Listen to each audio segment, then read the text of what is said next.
Hello everyone, welcome back to my channel. আশা করি খুব ভালো আছেন, আমিও খুব ভালো আছি।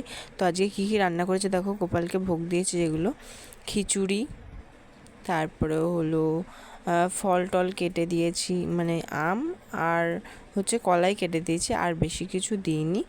তো সব কিছুতেই বেলপাতা আর ফুল একটা করে দিয়ে রেখেছিলাম, যেহেতু সমস্ত দেবদেবীর।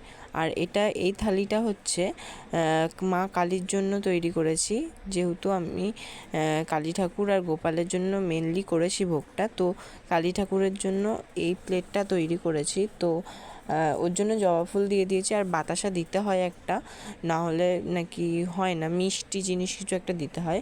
আর দিয়ে দিয়েছি 1 গ্লাস জল। তো সবাইকেই দিয়েছি, এই দেখো সবাইকেই দিয়ে দিয়েছি। মা লক্ষ্মীকে, লোকনাথ ঠাকুর, শিব ঠাকুরগুলোকে, গোপালকে দিয়েছি।